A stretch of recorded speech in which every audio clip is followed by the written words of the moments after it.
What transpired in the labyrinthine corridors of the WWE arena tonight was far more than a simple backstage brawl. It was a seismic event, a violent punctuation mark in the ongoing narrative of the company that promises to rewrite its future.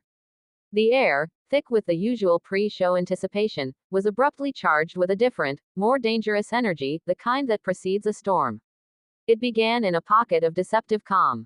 Nick Aldis, the very embodiment of calculated authority, was seen in a focused conversation with the Samoan werewolf, Jacob Fatu.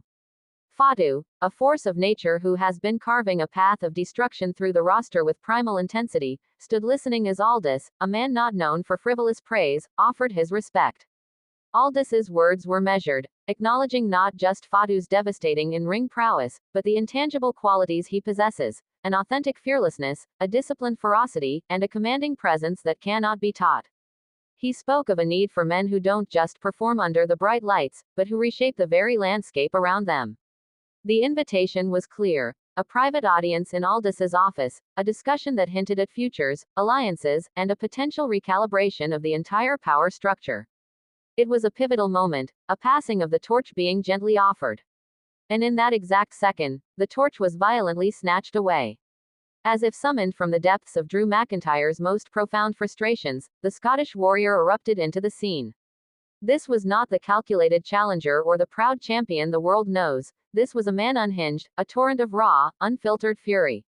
Without a word of warning, he became a hurricane of flesh and rage, blindsiding Fatu with a spear that carried the momentum of months, perhaps years, of simmering resentment.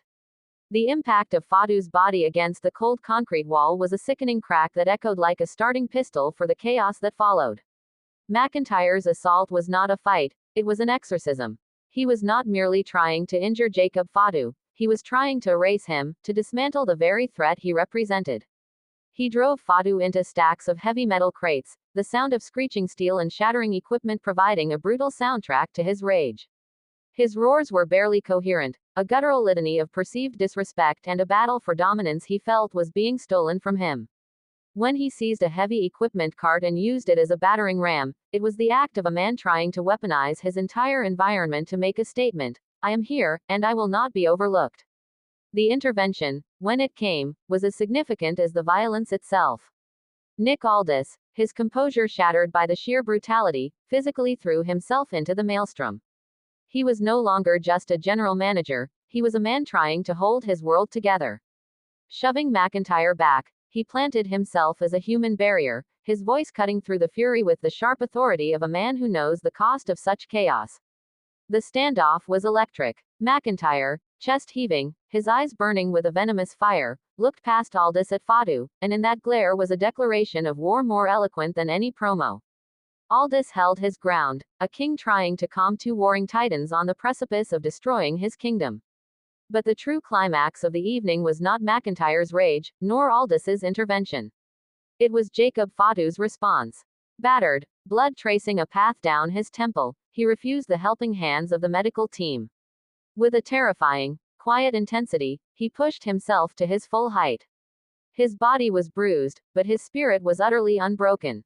His eyes, locking onto the camera lens, did not just convey defiance, they promised a reckoning. His simple, ice-cold declaration, "You don't break me," was not a soundbite, it was a creed. It was the philosophy of a man for whom pain is not a deterrent, but a catalyst.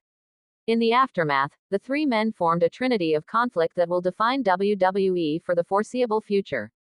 Nick Aldis stands in the center, the architect of order who inadvertently sparked the inferno, now tasked with containing it. Drew McIntyre is the fallen king, a warrior of immense pride who has tapped into a dark, desperate fury, believing that his legacy is being dismantled before his eyes. And Jacob Fatu is the unstoppable new force, a primal challenger who now carries a deeply personal vendetta that will fuel his already terrifying ascent. This was not an isolated incident. It was the first strike in a war for the soul of the company.